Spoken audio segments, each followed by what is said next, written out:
Welcome to the Stumbling Spirit, contemplations on the path of resilience. Whether you realize it or not, you are resilient. It's your birthright. As you take in your next breath, know this truth. It's not only about your capacity to overcome difficult situations, but it's about your courage to do the necessary work to heal, learn, grow, and move forward. What you gain is invaluable wisdom. And it's through these hard stumbles in life that we often discover a new purpose that aligns with our spirit. My name is Fabio da Silva Fernandez, Reiki Master, Mindfulness Coach, and Mystical Explorer. Join me weekly as the Stumbling Spirit podcast highlights the lives of extraordinary people like you, sharing transformative stories and beneficial practices of resilience to guide you on your wellness journey.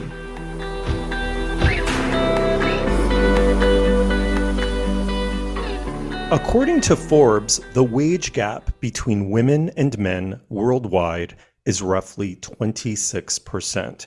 To put it another way, women earn 77 cents for every dollar earned by men.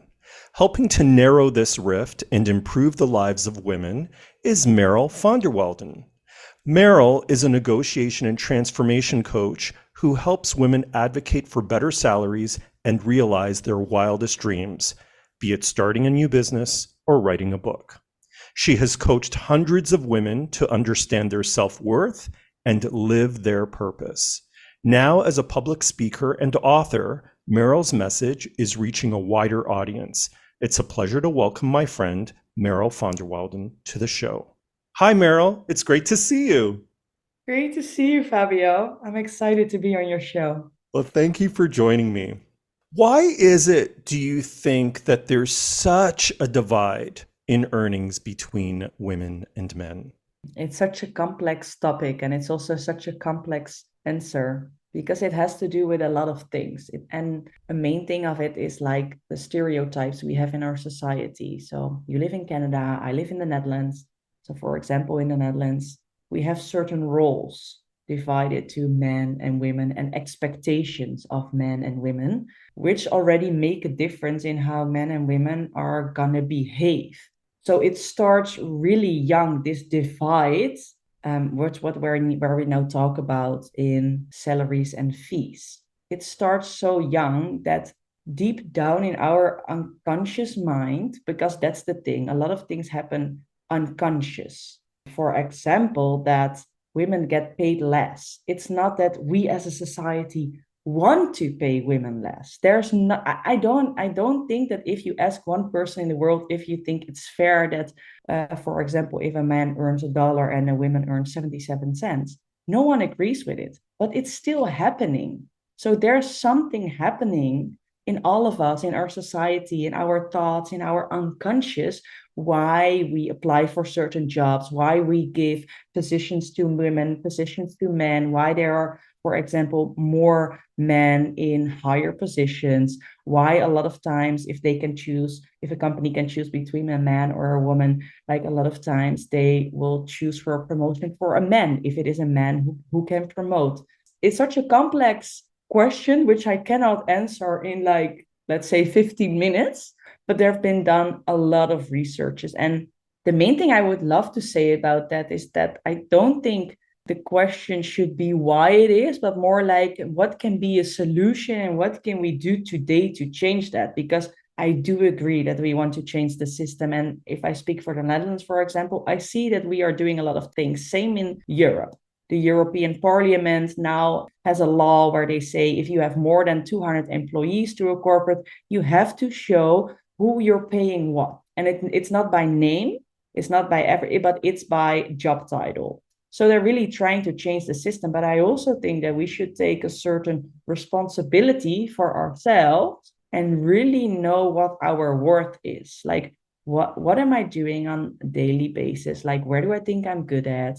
Do your research, know your market value, and know when to say no as well. So I think we also as human beings have this responsibility of also changing the system, because a lot of times we blame a system, we blame a society, but we are the society. I am also part of the society. What can we do as an individual to make a change?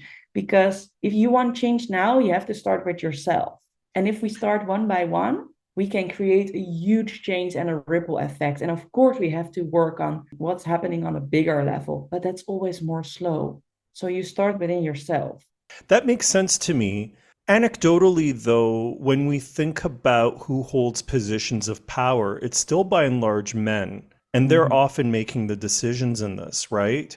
Yes. So, what stereotypes do you think still hold constant in this time that influence what women get paid? There's a stereotype in the Netherlands, which is really interesting. They've done research. If you have a couple of a man and a woman, then if you ask society, for example, how the divide should be, in the Netherlands, they still think the man should be higher educated and earn more than the woman. If it is the other way around, yeah, so that's what it's not something we want, but it's something unconscious. So, what happens when choosing a partner unconsciously, even us as women feel like, oh, then the man should be higher educated or should earn a higher salary. It's nothing I agree with, of course. This is just science. This is just the research they have done.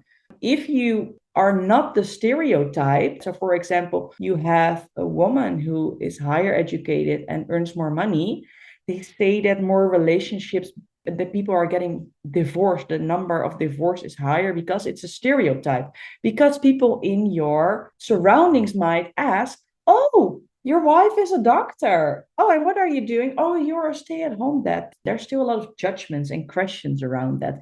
It's not our normal yet.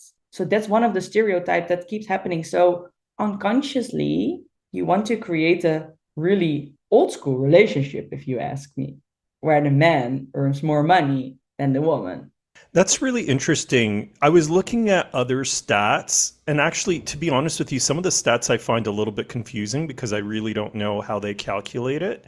Mm-hmm. But I was looking at the World Economic Forum, and I'm glad that you mentioned the local challenges in the Netherlands because what it says is that from 2022 to 2023, there's been an improvement of 0.3% in terms of closing that gap. But if you look at it regionally, it's very different. When we think about how far that gap has been closed, Europe leads the pack at 76%. And then it's followed by North America at 75, Latin America at 74, and then it goes through all of the different regions. And the one that is at the bottom is the Middle East and North Africa, which is around 62.5%. So when you listen to these insights, what does that tell you about the complexity of the pay equity problem? Yeah, that is really complex because when I started as a negotiation coach, which is almost 8 years ago, since that time, I've seen a lot of change. I see that way more people are talking about the wage gap. They are talking about the difference in pay. I see that there's a big change. But if you look at the numbers, you see the difference is not really getting that much smaller. But when I was talking to people 8 years ago about saying, can you imagine that a man doing the same work earns like $1 an hour compared to let's say $1 up to 77 cents for a woman? It doesn't make sense, but people would say, no, that's not true. But I think it's something nowadays that's like undeniable. So I see there's a trend that there's more knowledge around it, but knowledge does not necessarily mean that there's been a solution. You still see it's really complex. And I think even in the Netherlands, they do a research every year, a big university here, a private university. And the research showed that the pay gap in the Netherlands even became a little bit bigger this year instead of smaller, which is so interesting because we as a society, I think we're really trying to close the pay gap, as what I was saying before. No one wants to pay one person more for doing exactly the same job, right? Like, no one would say, oh, yeah, I agree. I think Fabio should get more than Merel, even though they work the same hours, they have the same experience, they have the same education, they have the same job, they have the same responsibilities. Everyone is going to say no. And still, there's this difference. And that's why it's so complex. And it's also complex because culture comes in, bias comes in, stereotypes come in. I always find this very fascinating, right? So when someone gets hired for a role, there's a band, right? A salary band, and then they decide arbitrarily where that person fits within that band of salary, right? And so I often wonder, if you're hiring someone with the same level of expertise, regardless of whether they're a man or a woman, they should be paid the same. That Mm-hmm. seems very logical to me. And so, but the stats don't represent that. Don't Yeah. you find that odd? Yeah, I find it odd. And on the other hand, I don't find it odd because I know how business works. You know how corporates works. If there's a person and you really want to get that person to get the job, and that person is asking way more than what they are supposed to give for a certain job, it happens. They will hire the person. They will. It just happens. And also when a company says we don't have this budget or we don't have it, 9 out of 10 times it's not true. If they really want you with a certain set of skills, and maybe there's like not enough of people with your skills and your talents at that point of time, yeah, they're gonna pay more. So I also understand sort of like where it comes from. And some people negotiate really well. And then on the other hand, it's really hard to compare people. Really, so that's interesting. That's why it also makes, even though you do the same job, you have the same degree, you have the same amount of experience. Maybe on paper you have the same responsibilities, but what are your day-to-day tasks? Are they really the same? Or think about your role within the business. Maybe you're the one who always organizes the parties. Maybe you're the one where everybody goes to when shit hits the fan. Those are also important things that are taken into account sometimes. And that's where you see also a difference in pay. So I even understand that there is a difference. Only, of course, it's strange that you really see this huge difference between men and women. But what you were saying, like, yeah, a lot of men, white, gray men, they hold the positions of power. And who are they going to promote? People who look like them. That's why it's so important if you are a junior that you see people who are like you. So you think, hey, if they can reach that top and it's my ambition to reach that top, I think I can do it too. If you only see older white men, gray, 50, 60, and you are a woman or you are a man of color or a woman of color or whatever it is that makes you look different than the other person, you might start to doubt, like, oh, but I don't see people like me. That's a really good point. And the idea of advocating for yourself is something that you help people do. And we'll talk about that in a second. But I did want to highlight something else because you mentioned the representation, right? Representation in leadership roles is very important. I was looking at stats in Canada, and I'm in the province of Ontario. And what I found was they were saying that the gap between men and women for hourly wages in my province is 13%. But if you take a look at annual earnings, the gap is 25%. And then if you factor in women of color, the ranges are between 25% and 47%. That was shocking to me when you break it down in that way. In your research and working with different women and women of color, what have you learned about this landscape of trying to advocate for oneself given the different circumstances that they experience in their lives? Yes, and all the challenges. Well, I think that the main thing that's really important is that research has been done and it's showing that women of color earn way less than white women compared to white men. I've seen the stats as well, and I think it's shocking. And of course, that's also why I started this whole business 8 years ago when I saw all the stats, and it was mind blowing to me like, wow. And I've been working in the last 8 years with a lot of women from a lot of different backgrounds. And I think the most important thing is that, first of all, we have the numbers. And second of all, is that we communicate really well with it with your mentor or the one you're gonna have your you're going to do your yearly review with, or you're going to talk about your salary with the person whoever that is, I think it's really important to address, know that these are the numbers. Like, I think it's important that everyone is aware of what's happening. And if you are aware, I think awareness is really step number one. And also, like, really see and agree, like, wow, I see what's happening and this is not okay. This is not what we want in the business, right? So, like, I think as a manager, I would say, wow, are these the numbers from our country? Wow, let's see how our business is doing. Well, and let's see where we can make a difference. So I think it's really important that companies have a responsibility of addressing, doing research, but also as an employee, addressing it. I was addressing it when I was working as a business consultant in Canada.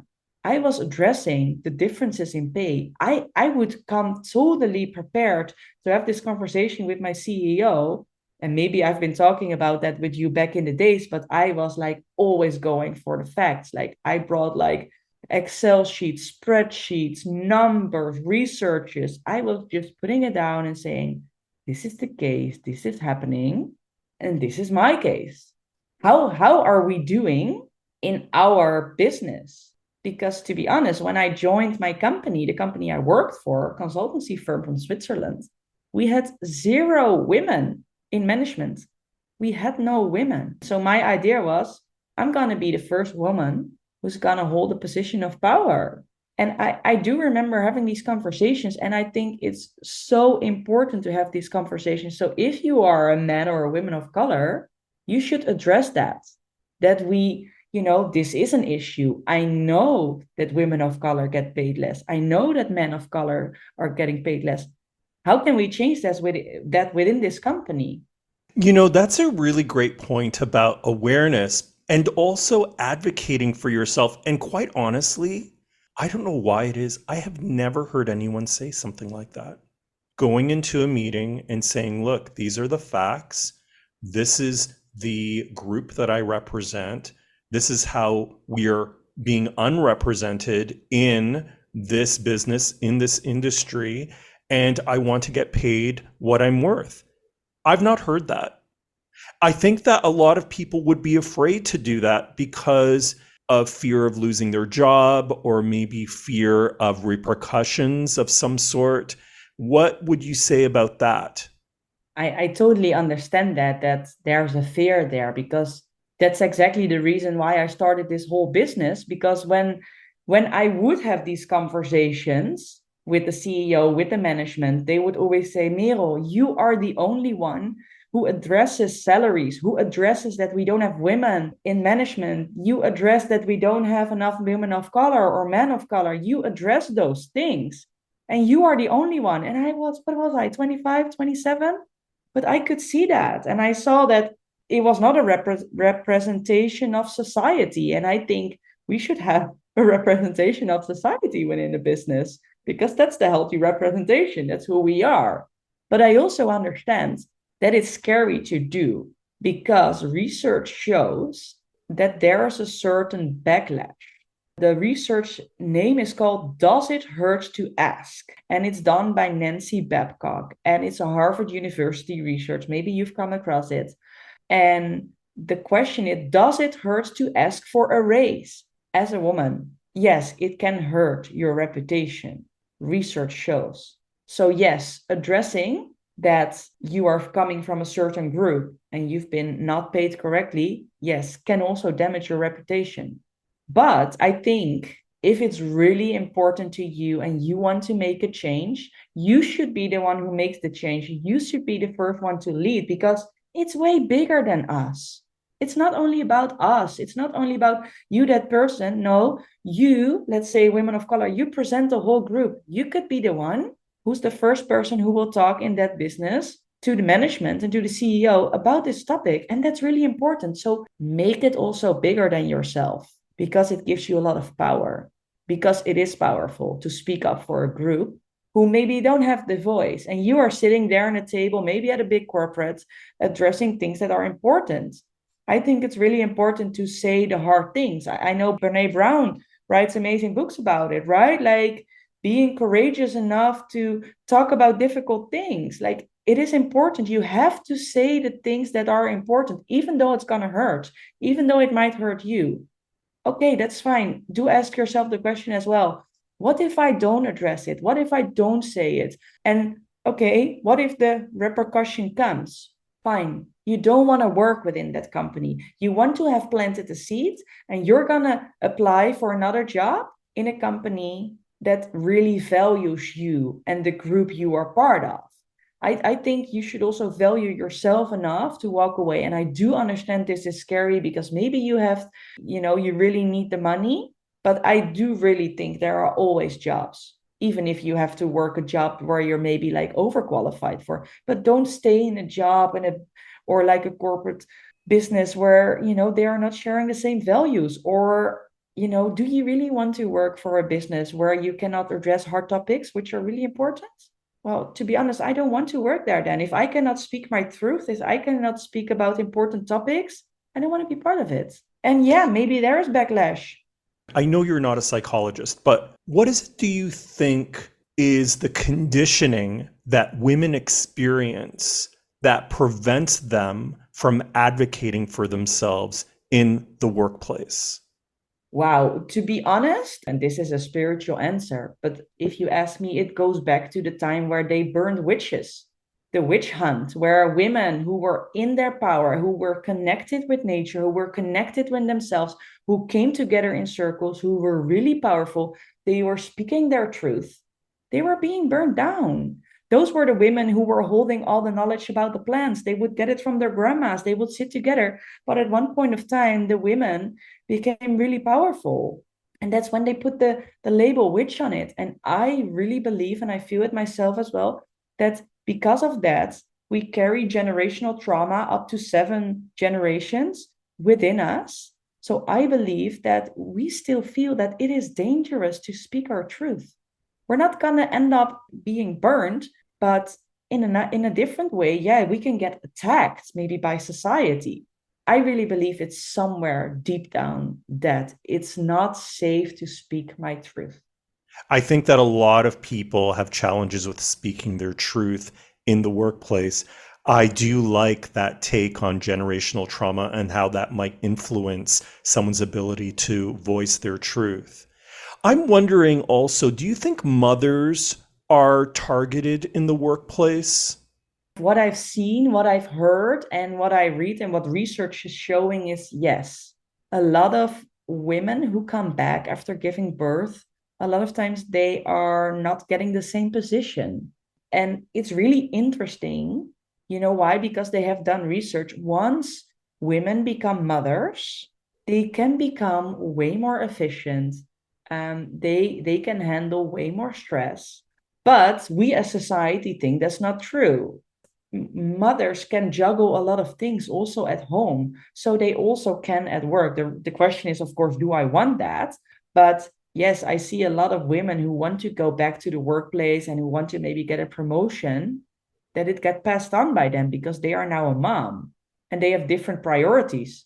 The question is, like, do they really have different priorities, or should you start a conversation with that woman and should you ask about how she's doing, what she wants, where her ambitions lie, like what does she wants to be within the company, where does she wants to grow to. I think a lot of things are being, we already assume it, the women are going to be a certain way. We assume that their priority now is only at home and not at work anymore. And if you look at research, that's not necessarily true. That's a corporate culture change, right? Because let's face it, I think that organizations, especially public companies, what they focus on is the bottom line and meeting their numbers, meeting their targets. What changes do you think need to take place culturally within an organization so that people can look at women and specifically mothers in a way that does not devalue them and their worth in the workplace? Yeah, that's a good question. Well, I think to first of all, to have a really good conversation with women, like, also really see the strong qualities they have now as being a mom, because all the women I know and all the moms I know, they juggle a lot, they work a job, they have their kids, they cook, they clean, like it's pretty traditional, but a lot of times, and research shows this as well, is that all the things that are done in the house, the main tasks are still on the women. Let's say it's 70-30. I don't know the right amounts, but in general, women do way more unpaid work and it's undervalued a lot. So the unpaid work at home, but also the unpaid work in the office. How many times, because you've worked in corporate a long time as well, how many times do you see that women are a lot of times the ones who say, who wants coffee? Who wants to get a tea? Oh, I will clean the table. Oh, it's sort of like in our DNA, but it's a lot of unpaid work because in those minutes, it adds up, right? If you do that every day, maybe it's an hour in your day. To get back to your question, like I think to have a really good conversation with all the women in the workplace, but also with the men, like, how are you doing? Where do you want to grow into? What kind of role? What's your ambition? What makes you happy? With who do you want to work? What kind of project do you want to work on? I think it's so much better to change the corporate culture and really have this ongoing conversation and see where would you be a good match instead of looking at she's a mom now, this is maybe she doesn't have time, there's just no, what are her qualities now, where is she really good at, put the people on the positions where their qualities are like outstanding and they get excited. If you have people who are on positions that they love, you run away different companies. So don't assume. I think in general it's really hard that a lot of us make so many assumptions. Don't make so many assumptions, just question, ask questions. I think it's really important to change that corporate culture. Have you seen that as well? The difference in pay, like having a lot of white men, gray hair in positions of power. And I think it depends on industry. I think that there are some industries where, yes, it's heavily weighted on the same kinds of people in positions of power. We can look at the banking industry. We can look at the tech industry. And there are some industries where it's harder for women to get those higher paid positions, executive positions. But this is a good segue because, in your view, do you think that the cause of the improvement in pay has a lot to do with women in executive positions?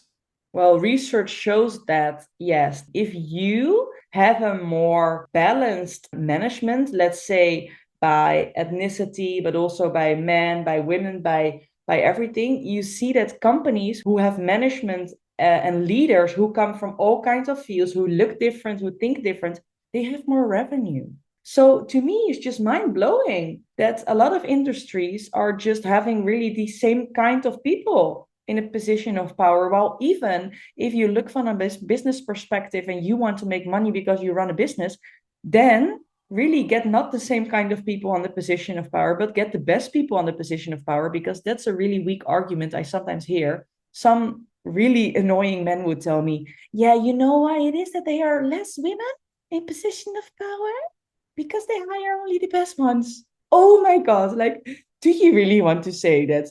You've heard people say this? Oh yeah, I've heard a lot because I come from, I worked in law firms and I worked in consultancy. I can tell you so many things that men have told me. I would never become a manager or a CEO. And I would like, why?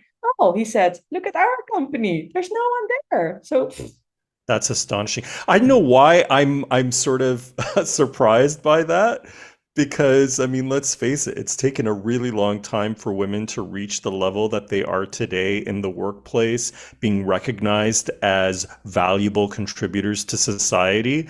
I know that it's been a struggle, but it's still very shocking for me to hear that.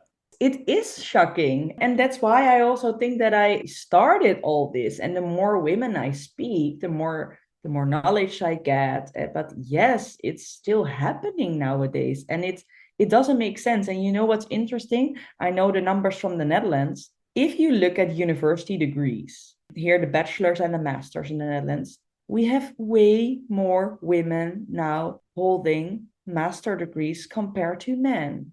So it's not based on your IQ or your degree. It's not. Research is showing that. Very interesting. I really enjoyed looking at the stats for this, and there's some data that I got from a website called Statista, and they pulled information from a publication by the World Bank. It's an article from Women, Business, and the Law, and they identified 14 countries, only 14 countries, that offer full legal protections for women.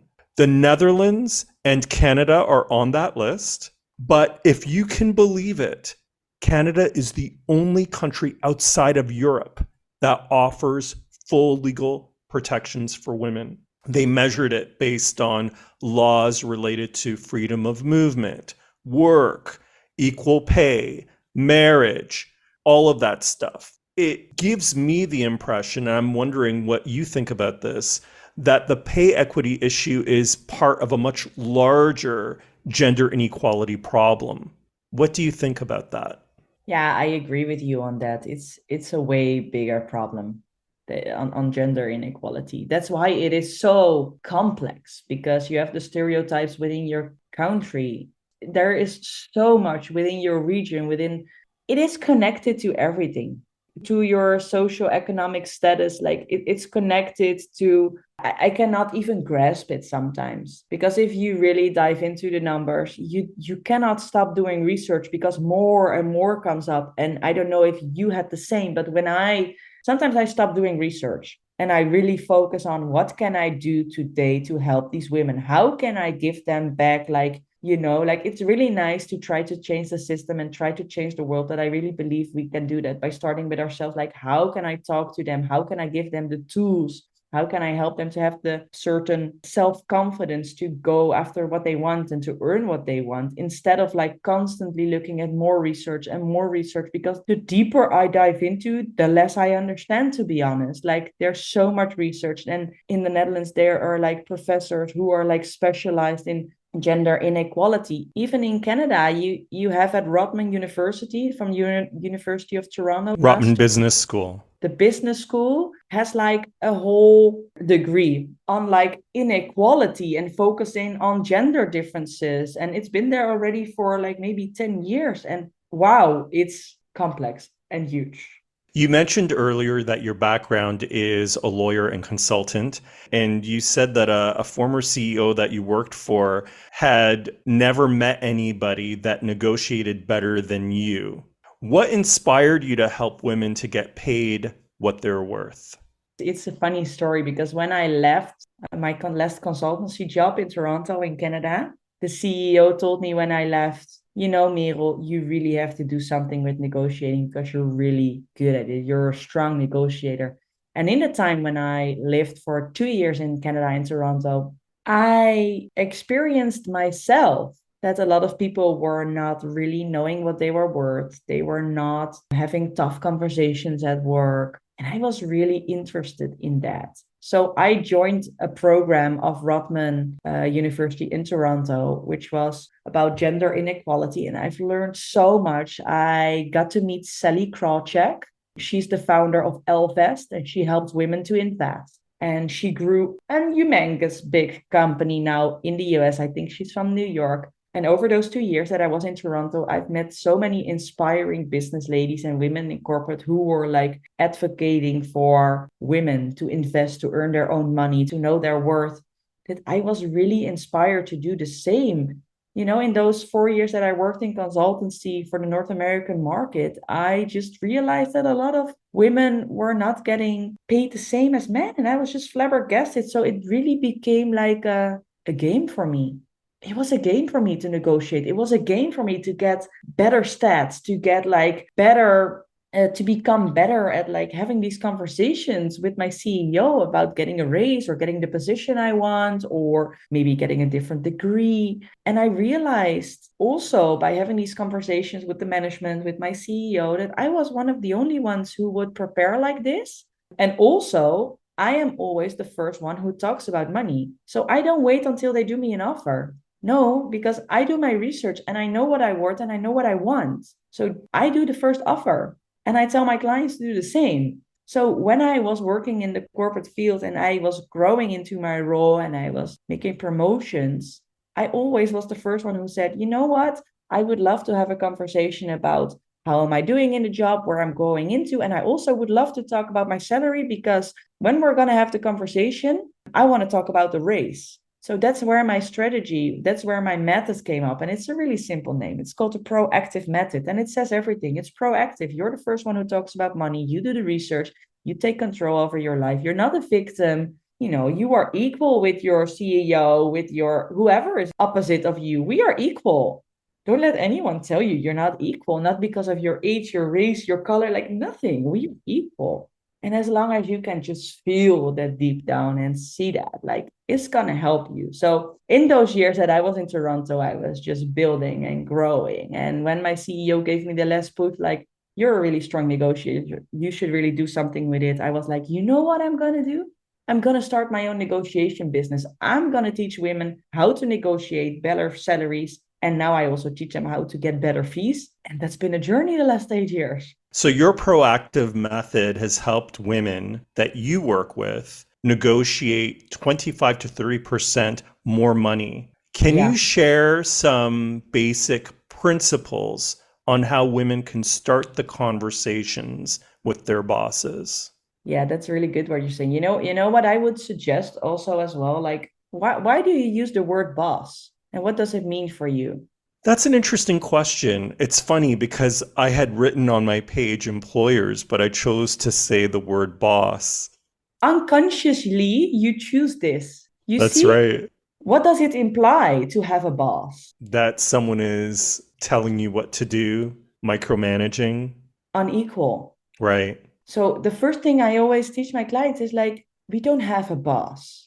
Be so aware of how the words we use, how we communicate, how you talk to yourself, how you talk to others, how you talk to your manager, your CEO. It's just a role. Don't say boss. It creates inequality. It's so important that you're gonna live, you're gonna breathe that person who you want to be. And that starts with our body language. It starts with the words we use. If you want to put yourself on an equal position with other people, don't use the word boss. Like, no one's our boss. And, maybe not even with dogs. We say that about dogs, but I don't agree. I'm an animal rights activist. We're not their boss. They are free beings, but I won't get into that. Your question was, What basic principles would you offer to women if they want to start the conversation with their employer? so the most important thing is that you do your research. So you're gonna do your research. You're gonna look into your market value. And that's what I've done as well. When I was still living in the Netherlands and they wanted me to move for the company to Canada, that's where my journey started. How do I start the conversations? How do I know what I am worth with my skills, with my years of experience, with my degree, coming from a different country? Really nice, you hold a master's degree in law, but you're going to be a consultant in Canada. Who cares? Like, okay, what does it mean? What is a good salary for a consultant in Canada? Because you have to understand that even the salaries, if you live, for example, in Ontario, is different than Manitoba, even though you're doing the same jobs. And of course, it depends on what kind of industry you work. So the most important thing is if you're wanting to have a conversation with your manager, for example, about a raise, is do your research. Why do you want to raise? Do you work like internally with a certain salary, the salary band? Like look into that. What role are you in? Like, is there maybe like a certain bench? Are there like certain day-to-day tasks that make a difference in your pay? Like, really do your research. A lot of times I have people come to me and say, I've heard my colleague earns more for doing the same thing. And I'm like, okay, that's not a good argument. It's not strong enough. Get your arguments. So the most important thing is do your research. What are you doing on a day-to-day basis? Did you get good reviews? Where do you want to grow into? Where are your ambitions lying? Have you done market research? So not only you look at your salary bands and you see, okay, where am I now? Where can I get? And what do I have to do to get there? And in what amount of time? But also, what's my market value? You have amazing tools for that. For example, PayScale. It's a huge database. and you see, for example, I always take my own example because it's the easiest. If you are a business consultant, you are like 27 years old, you hold a master's degree, and you have like 4 years of working experience, and you live in Toronto, you can put that in, and within like a couple of seconds, you have your benchmark. You see really like fact-based, hey, this is me, this is my peer group, this is what the peer group earns in general, for example, in Toronto. So you have an idea. So you look at your salary bench internally, then you look externally, your market value, and then you're going to call three people you know, because we all have a huge network. Someone who works in the same field as you, someone who is in HR, and someone who you really trust and who can say something where you think could be valuable for your salary. So you're going to call them, you're going to contact them, and you're going to get so much insights that when you're there at that table, no way that anyone is going to convince you that the numbers you have are wrong. Really, up till now, I never got a no. You cannot argue with facts. They can only say we don't have a budget. Okay, you don't have a budget. That means you're not paying me for what I am worth. Do I want to stay then? Or when can you pay me? Or you say, I am not functioning well enough. Okay, fine. What do I have to do in the next 3 months to get that raise? Okay, let's write it down. Let's send an email. Let's sign it. Let's make it really concrete. So this is the first step, like really prepare. And then also don't talk only from I want this, I want that. No, you are we as the company. You think, we think it might be the best to put me at this position. And I think if I put at this position with this salary, this is what I can do for the company. Like, what's the win for the company? You are, you're not there as a victim, like, oh, I really want to get this salary because, oh, I deserve it. No, like, I deserve it because I can do this. I think I can start this new project, or I can think I can get certain clients in, or I think I can be the best secretary for you because of my knowledge. And I'm going to show you this, and this. Really do your research and then be proactive. And what I would always suggest then, if you've done your research, always contact the one you're going to have the conversation with in the same way that you always contact them. So if you always have contact by email, say, hey, next week we are going to have I'm going to say something, my yearly review. I would also like to discuss my salary for the next year. I've done some research, I've included it. And in our talk, I would love to discuss the reasons why. And I will explain why I think I deserve this raise. And then people would say, oh, no, you shouldn't give them that because, then you don't have anything anymore in your hands. Well, you don't need anything in your hands because it's the truth. And what you want is to have someone in front of you who's prepared. You want an honest conversation, right? You don't want to have your manager in front of you and say, bam, I am prepared and you're not. Because if people get that in their face, you know what they're going to say? No. They're going to say no. They're going to be resistant. Make yourself an equal partner. Give them the time to look into the research you've done. Give them the time to maybe talk with their managers to say, hey, whoa, this research has done. Have you seen this? And then also the topic we were talking about, if you are coming, you have a certain background, if you're representing a certain group, talk about that. Those are really great points. Making sure that we have the data on hand and ensuring that we're not backing our employer into a corner. No one likes to be backed into a corner. Our manager is not our enemy. And so in approaching this conversation, what I'm hearing from you is to approach it from a place of advocacy, but also from a place of friendliness, if that makes any sense. It makes total sense because you can be friendly, you can be an amazing person, and you can still be a great negotiator, you could be a great lawyer, but you can be friendly. Yes, you can.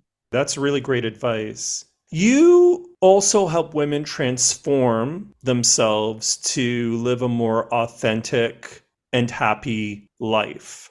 I'm just curious around what was your personal journey to authenticity and happiness that led you to help other women? The short answer would be that I quit the corporate world when I was 29 because at one day I was like, is this my life? Am I working in gray cubicles in corporate Canada and corporate America with people who are stressed constantly on $1 million projects, making the banks richer? And, When I ran my marathon, no one was really interested in hearing my story. Well, that was huge for me. And telling me, don't have a too long conversation at the coffee place, because we're paid by hour. And one day I was like, is this the life? It sounds maybe really amazing. You're a young woman, you're an expat, you live in Toronto in a beautiful condo. You have your friends, you have your running community. But then at one point I was, is this life? I went to a retreat in Oahu in Hawaii where I met a lot of huge spiritual influencers of like people who have like spiritual influence, not necessarily influencers, and a lot of people who decided to completely change their life. So I remember the story of David G.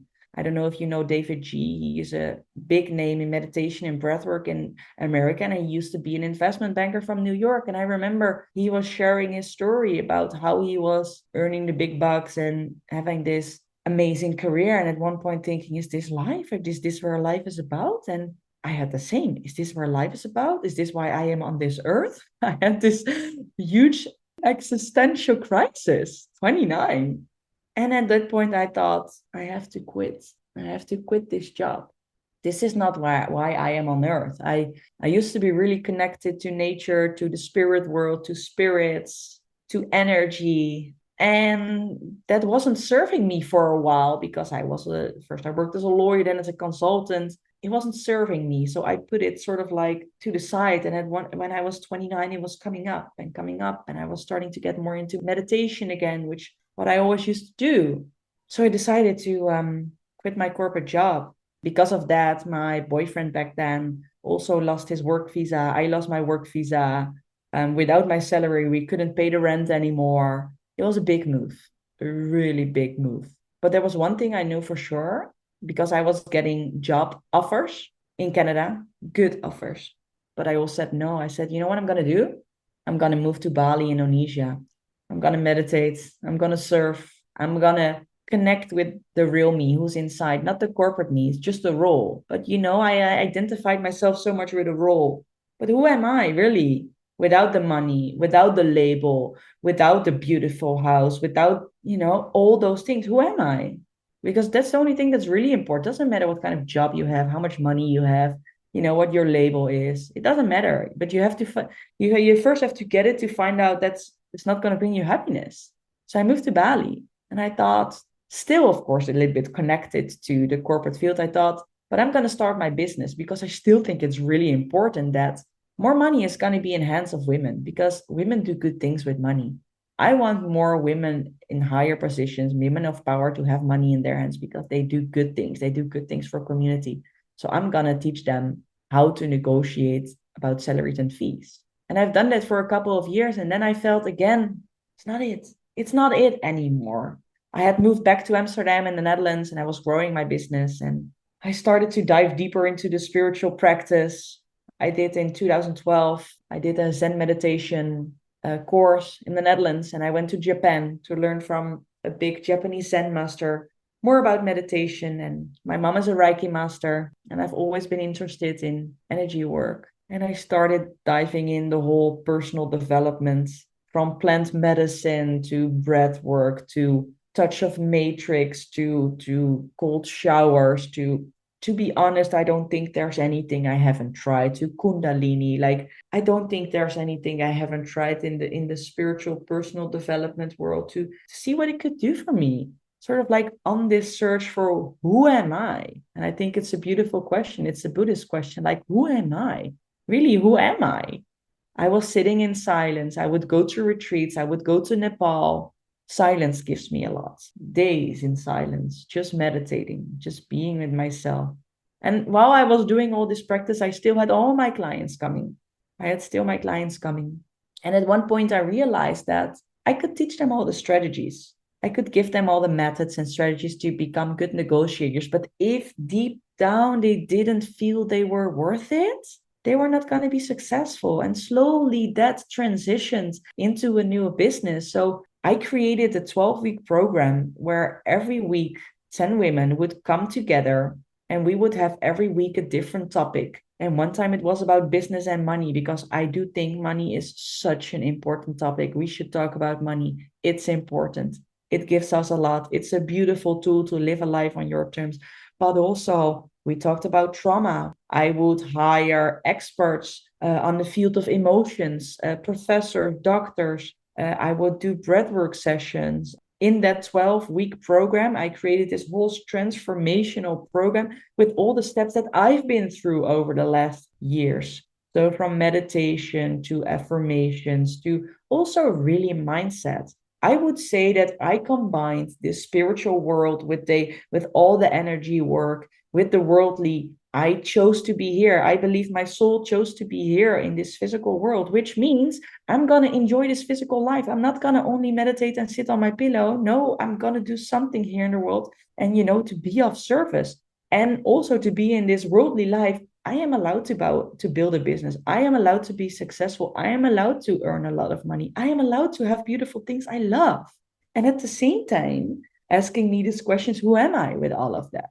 That's what all came together in my 12-week program. And I've been running that now for the last 3 years. It's called Transformation Nest. And that comes from my name because my name means blackbird.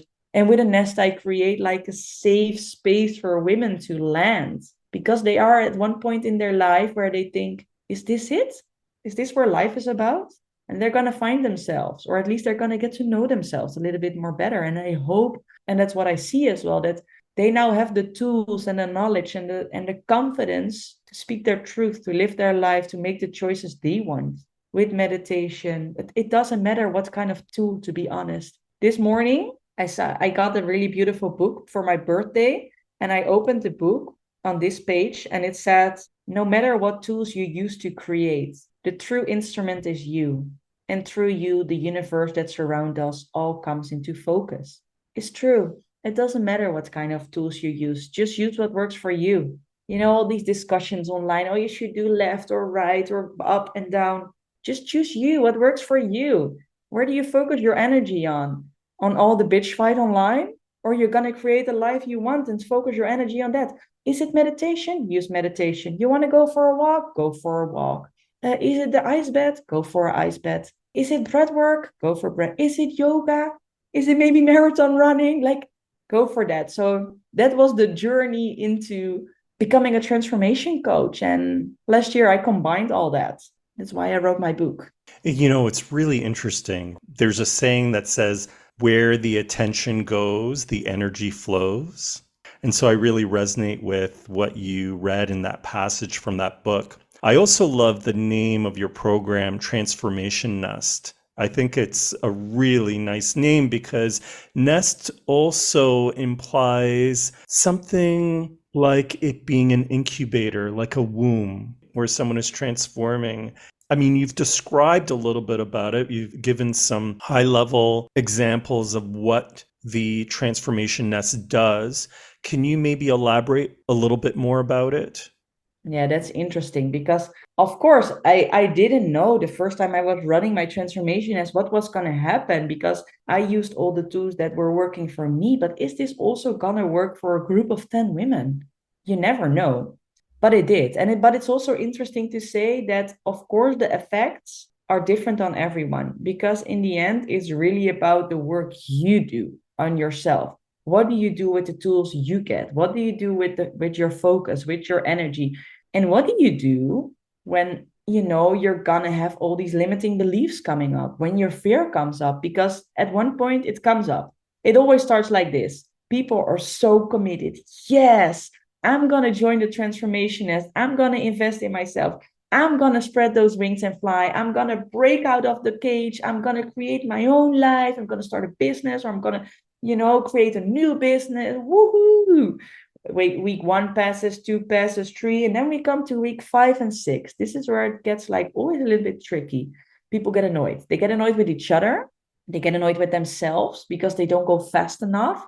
Then all their expectations come up towards themselves, towards me. They had expectations. For example, oh, I hope that that you were gonna do this more. And then I asked them a question like, okay, and did you tell me or ask me? No, but I thought, because you're a coach, that you were gonna do that. And then we have this conversation about, like being a leader, like taking the lead, asking questions, like also be really clear about yourself. What are my expectations and what can I do to, like, is it even like realistic, like my expectations? Is it someone else's responsibility to have expectations, or are my expectations just my expectations and do they belong to me? Well, yeah, of course, your expectations belong to you. It's a beautiful process, which you see happening. So you see a huge high in the first weeks. Then you see the fears coming up like, oh, I had this huge idea. I was going to change my business. I was going to make a. Most of the time, these are women who already run a business or are at the brink of leaving the corporate life and are like, I want more. I want something else. I want to start a business. At one point, they are like, the fear takes over. But am I really going to make enough money? Do people think I'm crazy if I'm going to do this? Is my partner going to stay with me? But what will my children think if I'm really going to speak my truth? But who's going to buy my products or my offerings? And it's a beautiful process. So one of the sessions we do is all focused around emotions. And I work with a beautiful woman. Her name is Kinga Meninch. And she became a good friend of mine. And she wrote her PhD around the topic of emotions. And she focuses also especially around women. And it's mind-blowing what she tells us. So at that point of time, you have a choice, right? In week 5 or 6. Am I going to be the victim? Am I going to say, I cannot do it anymore? This investment wasn't worth it. I thought that I could already be where Merel is with her business. I get all these things to my head. It's really interesting, but I know it's part of the process. Or is this the moment where you say like, shit, this is where the real work is done. When shit hits the fan, that's where you get changed. Not when you sit on your meditation mat in the Himalaya or in Nepal, and you have beautiful pictures and beautiful views and people are cooking for you. No, that's not where the real work is done. The real work is done when shit hits the fan, when things get bad, when you maybe run out of money, you get sick, you get annoyed, you get triggered, you get fears, and that's where the real work is done. And that's where I support them in. So I also give one-on-one coaching, and it's really tailor-made. And because I'm really intuitive, I use also my energy work and what I told you. I'm now a Reiki master. So I channel things and I just listen because I think it's so important to listen. When do people really listen to you without giving you advice, without judgment? It's gold. It sounds like this transformation nest is not only cultivating a connection with the self, but it's about how that relates to everything in the external world, including business. Absolutely, because I really believe and I see all the business owners I know, all the successful ones. Like, to be honest, in Amsterdam, I am surrounded by so many successful business owners. I have so many friends who run like €1 million businesses. It's like incredible. But I see that the biggest challenge always is within. We have certain beliefs, we have certain limitations within ourselves. I always believe that the big change is to look within yourself, see where you are blocking yourself, because I really believe that energy can come through. We can channel, we can get amazing business ideas. We have the most amazing books where all the business ideas and strategies are already there. You have amazing business coaches, like whatever, everything is there. But what's really blocking us a lot of times is within ourselves. It's something where we're scared of, something that has happened to us and created a certain belief that we cannot do that, or we are not worth that. Are we really worthy enough to create a certain business or to get that promotion? Were you even thinking when you were a little kid that you were ever going to get that big promotion? Were you ever going to be that CEO or that VP? Did you ever believe you could? Because if you believe you couldn't, it's going to be tough. Unconsciously you're going to block all the things that are coming on your path because you believe you're not worth it. And if you are open, that's why I really think that the big success comes when we work on ourselves. The big success will come in your relationship. The big success will come in your business. It will come in your job. It will even come in your health. I really believe that. What are the main blocks do you notice people have, patterns that people have that you help them release? Ooh, I once asked a question to a lot of my clients. And I made a list with all the things they tell themselves why they cannot do certain things. One of them is, but if I will be successful, there's not enough space for someone else, so I shouldn't. But others can lose weight, but I cannot. I will never make enough money. People will not like me when I do that. I will not be part of the group anymore. To be honest, I really cannot do this. They have certain beliefs in the end that all come down to, I'm not worth it. So it's like these are negative thought patterns that we have developed over time, subconsciously, given our upbringing and situations that we've encountered, traumas, etc. And you help them identify them and then reframe those statements.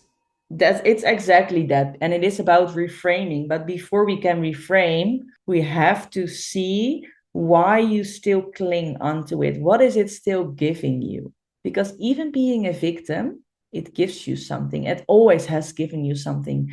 It might be that you were, I don't know, someone told you something in your youth. It might be your mom, your dad. And because of that, you don't like it, but it gives you a certain position. It gives you certain security. It was something and you're still holding on to it. So you first have to really identify, like, what am I telling myself? And what is still the thing that keeps me there? Because at one point, you need to be able to see that this is blocking me. And am I really, really gonna let it go? Am I really to really let it go? What's now the still positive thing in it? And that's a hard one. Why am I still clinging on to it? Even people who have experienced huge trauma as a kid sometimes look for situations that are similar because it's familiar. And our body chooses familiar over unfamiliar, even though it's unhealthy. A lot of times when I have people with huge trauma, of course, which then I have to tell them, like, I think you should really also see a therapist, or because it's too big. But if it's like small trauma, and trauma sometimes sounds really big, but it could even be something that your parents have taught you, like, you cannot do that. It's something that can be internalized. If, for example, one of our parents would have told you or me as marathon runners, you will never be able to run a marathon, that might be a belief that we are still holding. That could even already be a trauma. Sometimes trauma sounds big and heavy, but it's just something we identify as, or that's not the trauma. The trauma is, what is it affecting now in our life? That's why I really love Gabor Mate, how he describes trauma and how it affects us. What I see that it comes down to, am I really worth it to earn this money? Am I worth it to be in this loving relationship? Am I worth it to really get that promotion, to live in this beautiful house, to go on a holiday or eat this really nice food? What are the biggest breakthroughs you've noticed in your clients as a result of this workshop? I really think the willingness to change, are they really willing to let go of what's been blocking them and to really reframe certain thoughts and behaviors? Because a lot of times we say, I am now here. That's what we first do. We decide, where am I and what point of life am I in? Can I be really honest with myself? How's my life? How's my salary? How's my money? How's my house? How are my friends? How are my relationships? Like, identify that, and how would you like it to be? That's what you can identify for in 3 months. This is how I want my life to be. Relationships, money, health, everything that's important to you, you can identify. Okay, and then you have the gap between where you're now, where you want to be. What's blocking you? There's something blocking you. What are you willing to do? Question one, what are you willing to let go of? And once you can identify that and really start doing it, that's when you see breakthroughs. I'm willing to do the work. I'm willing to let go of certain behaviors and thought patterns that are not going to help me to become the person I want to be. Because to go from A to B, to go from where you're now, to go through, for example, within 3 months, you have to live, breathe, be, talk, dress, everything in a certain energy. You have to be that new you that's gonna walk a certain way, talk a certain way, have a certain position, have a certain energy. Who do you have to become? When you're becoming someone, yeah, you're becoming more yourself, but you have to let go of certain things. You're not gonna be a person who always complains anymore, for example. You're not gonna be a person who always says, I cannot do that. No, most probably not. What are the things you really willing to let go? And what do you want to do every day? Every day you're going to show up, because in the beginning it's going to be easy. You're excited, it's going to be nice, but it's about showing up every day. Every day you show up. Maybe it is you want to get up early because you want to get some hours of work in, maybe before your kids wake up, because a lot, you have a lot of people who are moms and dads and they say, I cannot do that because I have kids. Bullshit. I have so many moms and dads running my program, especially moms. It's not true. You can do it. What are you willing to let go of? Are you willing, for example, to put your alarm every day from 5 to 6? That's your focus hour. That's the hour you work on you every day. Yes, also when you're tired. Yes, every day for the next 3 months. Where are you willing to let go of? To complain that it's early, to complain this. Yes, it's possible. But it's also really interesting that I see differences in my clients, because it's the same coach and I teach the same principles and I'm sharing the same story. And that's what we're always going to see. There's always a group that does all the homework, that shows up, that they're willing to really look at themselves with honest eyes, like, yeah, shit, this is what I'm doing. And I am done with that behavior. Because, if I keep being the same person I am with the same behavior, I already know where I'm going to end up. And I'm not happy with that, because with the same things, you end up getting the same things, of course. Where do you want to change? In the beginning, of course, it was hard to see that as well as being a coach. You want everyone to be successful. It's not possible. And it's the ego, it's my ego. I'm a coach and everyone is successful if they come into my program. Okay, what's success? What's your definition of success? Maybe I should let my clients define what success is. When is the transformation as a success? How does that look like? How do you show up? And then, of course, it's really important for me as a coach to really set the stage in the first meeting. Who am I? What can I do? What are we gonna do? And what am I not gonna do? And that's the biggest one. Recently, you wrote a book, and in Dutch it's called Je bent het waard, or You Are Worth It. What is your book about? My book is really about this journey and the discovery about self-worth and self-confidence, to really live life on your own terms. And if you want to live life on your own terms, you know that it's important to negotiate about money as well. So it's divided in 3 chapters. It's about self-confidence, living life on your own terms, and negotiating. And this book is really the coming together of my 2 businesses. And I really think it complements each other really well, because first I started as a negotiation coach, and I think it's really important to talk about money, to get paid for what you're worth. But then I also found out that I can give you all the tools, all the tools and strategies. But if you don't believe that you are worthy of receiving that, you're not going to be successful. So that's where the self-confidence and the self-worth was really weaving into together. And that's why I called it You Are Worthy of It. It's such a nice sentence in Dutch, and it's not as nice, and it's not necessarily translated like that, but it's the closest it can get. So yeah, it really comes together. And it's a book with part of my personal story, but also my client's story. And then I wrote it with a Dutch publisher, and they really said, like, it's amazing your story is in it. And, it's amazing to see all your stories from your clients, but what's in it for the reader? We really want the reader to finish the book and think, I know now what I can do. So I created a method which has 10 steps. And every chapter has questions. So you have to work through the book. And I get amazing reviews. And it's now out for 4 months. Congratulations. That's amazing. Are you going to release an English version? I hope so. I'm almost sold out of the first edition within 4 months. So we're going to launch the second edition this year. And then we're going to discuss if we're also going to translate it into English, because it's now an audiobook and an ebook as well. So we have 3 versions.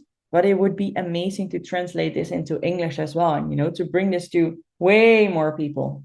Well, please keep me updated. I'd love to read the book. I will. What, in your view, is resilience? For a long time, I identified resilience with sports, because I have a background in the heptathlon. Until I was 18, I used to do the heptathlon. And it gave me a certain mindset. And I think this certain mindset is really linked to resilience. And resilience for me is really when things get tough, or maybe when you have a setback, how you bounce back from that. Because I really believe that successful and happy people are resilient people, because we don't have influence the whole time on what is going to happen to us, what is going to happen to our loved ones, if we get disease or we lose people. Like, I believe everyone in life has to deal with certain things we get on our plate. We don't have influence on that. But the thing we have influence on is how we deal with setbacks, how we deal with loss, how we deal with grief. And that's what resilience means for me. So if I think about resilience, I think about people who have experienced horrible things, what a lot of people have in a certain way, and how they got out of it, what kind of lessons they have learned. Did they stay bitter, or did they say, this has taught me this? And of course, it's horrible to have experienced it, but it is the way it is. We cannot change it. The only way I can do is learn from it, learn my lesson, and see what I can do in the future. That's resilience for me. How can people reach you if they want to contact you? I have a website and it's under my own name. It's merelvanderwoude.com. And I have the same on LinkedIn, Merel van der Woude, and the same on Instagram, Merel van der Woude. It's all under my own name. Thank you, Merel, for coming on the show and for sharing your wisdom. I'm really grateful that you're here with me today. Oh, thank you, Fabio. Thank you for listening to The Stumbling Spirit, Contemplations on the Path of Resilience. This is Fabio da Silva Fernandez. Join me again next week for another episode of transformative stories and beneficial practices to guide you on your wellness journey. If you wish, you can follow and DM me on Instagram at The Stumbling Spirit. Until next time, take a deep breath and another step forward on your path of resilience.